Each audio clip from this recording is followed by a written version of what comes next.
Welcome, food travelers. I'm Micah. And I'm Simon. We are back in Las Vegas for another buffet. And for this buffet, Micah, actually, it was just kind of newly opened. It's the A.Y.C.E Buffet over at the Palms Casino. A.Y.C.E Buffet stands for All You Can Eat, which is, what you kind of have to have at a buffet. Yeah, you're definitely right, Simon. And this one, we actually got here really early too, and it was unexpected to see the crowds of people here.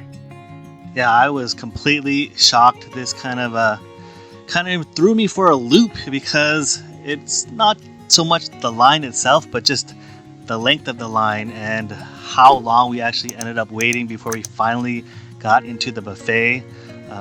From what I remember, Micah, we were there around 4 o'clock p.m., but we probably didn't get into the buffet itself until closer to 8 or maybe even after 8 p.m. Yeah, you're right, Simon. I know this buffet, they do open at 4 p.m., so we thought we were planning it really great, but in actuality, we were kind of off. I was really unexpected to see that many people. I think maybe one reason why it was so busy too is because people might have heard that they just reopened, and it was also a Lobster Night too. Yeah, I agree. It's probably a combination of the two and some craziness. I know a lot of people are back in Las Vegas, now that everything is kind of open again, and people are eager to get out and go try different things. And this is, like we mentioned earlier, a new one that was open, and from when we went, it was about a week before it opened, so we were in the second week, and it really seemed like people are excited to come try this one. Yeah, I definitely was excited. I mean, anytime a new buffet reopens, it's definitely going to be busy. I mean, I think if we knew it was going to be this long of a wait, I think we probably would have said we would just wait a couple months for it to die down. Yeah, I think I would have seconded that notion because it was long. I know my feet were exhausted by the time we got in, but it's one of those things where you kind of get to the point of no return, and you've waited so long already that it just doesn't make sense to turn back when you put in so much time. So of course we marched forward and we continued until we finally got in. Yeah, I think it was also great with the staff too. I mean, they really placed the line and really watched for people cutting in and out of the line. So you don't really lose your place. And also it was great that they gave us free water, so we stayed hydrated before we got in. Yeah, that was a first for me. I've never actually received anything at a buffet line before getting to the buffet. But that was really nice of them. They walked back and forth up and down the line, asking anybody who wanted bottled water, and they were handing it out. It was a really different experience than I've had before for a buffet, but one that I hope we don't have to go through again. But in this case, it was interesting enough to have gone through it. Yeah, and also in this buffet, they do have really interesting names like Smoke and Fire, the Green Area. I mean, it was really nicely laid out too. Like, you have all your seafood in one area, you have all your salads and your seafood in another area, and I think the layout of this buffet is actually pretty good overall. There's a lot of space, definitely, from what I thought of it. It was a little bit difficult to kind of figure out what kind of food they were offering, since the stations weren't kind of your typical names like other buffets have, where you have like an Asian station or something that is much more generic name, but you kind of have a really good idea of what's there. With, like you mentioned earlier, the Smoke and Fire. Originally, I had thought it might have been just kind of like smoked meats and everything, but there wasn't just smoked meats. There were other things at that station as well. Yeah, and also with this buffet, since it is Lobster Night, there was a pretty long line for lobster. I mean, they did move really fast. That was a really nice thing with this buffet. I mean, there's a lot of buffets that we've been to where, I mean, even for prime rib, it could take a while before you get your items. Yeah, and From at least from what I noticed, looking at the lines, there were times where there was kind of nobody in there. You could have just walked up and grabbed a lobster, and then there were other times where it was just packed, and you were a good 10 or 13 people deep, and you kind of had to go in and wait. Definitely, there was a lot of people who wanted the lobster, and they had a kind of a controlled system where they would kind of give you. They had kind of two different lobsters. They offered you kind of a lobster tail, and they kind of offered also a whole lobster.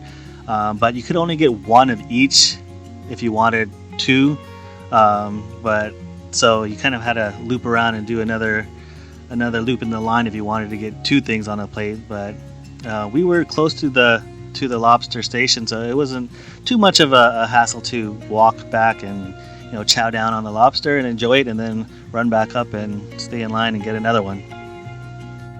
Yeah, it was also pretty interesting that they do offer you to dunk the lobster into the butter itself. There's also like another center section, you can also get a bowl full of butter too, and there's like two different styles of butter, with the original style of butter that's just melted down, and also a spiced version of the butter, which is something that I actually tried, the spiced butter.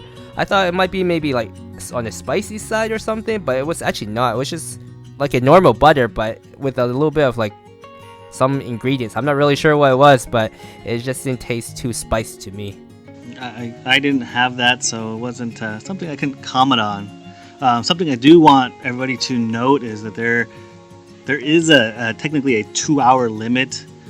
In this case, I think they were kind of surprised with the backlog of all the people who were in line to come to the buffet, and so they did extend out a certain bit for people to allow them to stay a little bit longer than 2 hours, just because it was pretty crazy. And I know for us, we were there for a little over 2 hours as well. Yeah, I think we pretty much stayed there till almost closing, because this place does close at 9 p.m. supposedly, and I think we left at like 10:30 or something, right? Yeah, I think we left. It was past closing for sure. But it's kind of things where we stood for 4 hours, and so just to give us even ample time to be able to enjoy the buffet, I think they realized that they had to let people stay a little bit later than what they were hoping for. Yeah, and it's actually really nice too, having two choices of lobster, where you could just get lobster tail itself or the full lobster. I mean, I for one really enjoyed the lobster tail section, where I didn't have to pry open the lobster just to eat the lobster tail. I mean, that is the best part to me.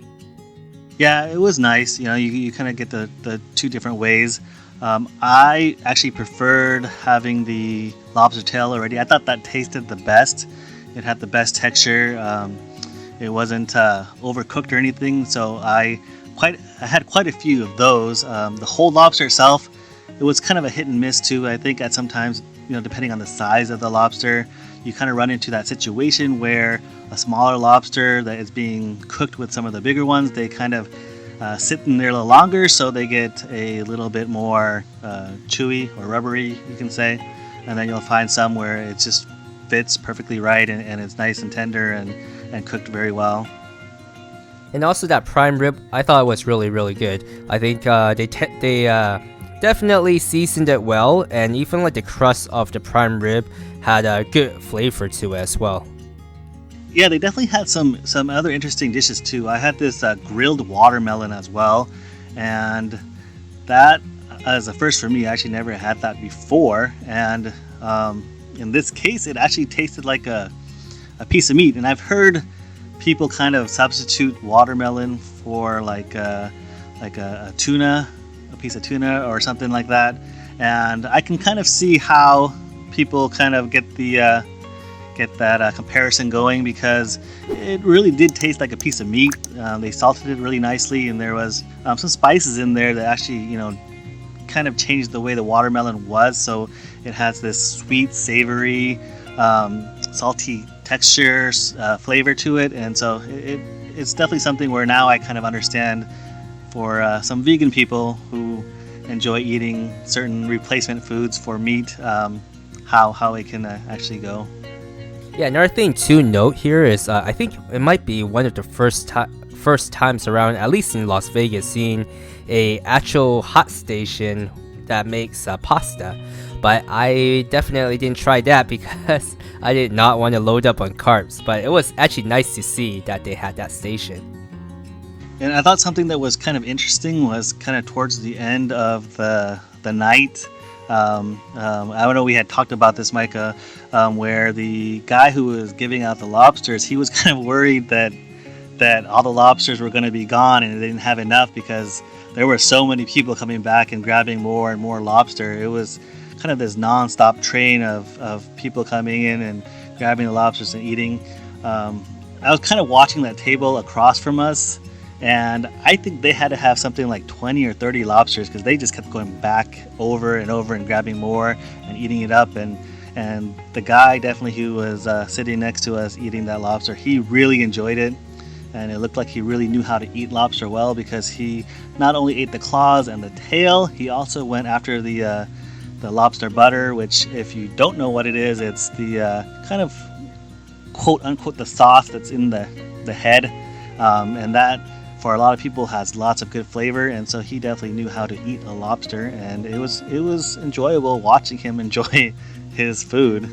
Yeah, as much as we really enjoyed that lobster, I mean, in terms of that dessert section, it's definitely smaller than other buffets, from what I noticed here. But one thing is that gelato, they had this banana peanut butter flavor, and that was really, really good. It's definitely a flavor that you don't really see too often in buffets, and that definitely was worth a try.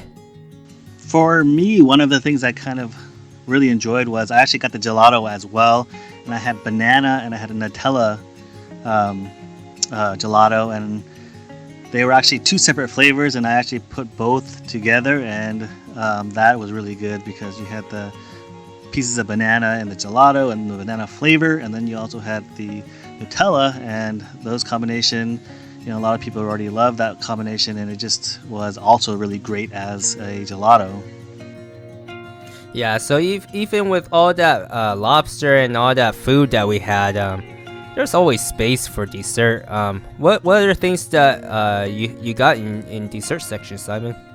They were all pretty good. I had some apple crisp, and I actually put some ice cream over it. There was a lemon cake. One of the things I liked was the coconut tart. That was actually pretty good as well. So overall, the desserts were pretty good. I did enjoy them. Yeah, there was also a soft serve area too, so you can grab a cone, and there was a lot of people who grabbed a soft serve on a cone and walked out while they were heading home, and I thought that was a great idea. Well, for me overall, I really did enjoy the buffet, and I really like it. Would I wait 4 hours again? Probably not, but I think once things kind of normalize for them and the length of the line goes down, it'll probably be a lot better.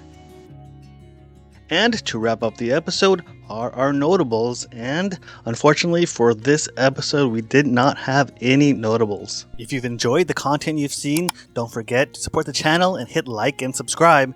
And if you want to see additional pictures of food and our travels, go over to our Instagram page and follow us there. And thanks for watching.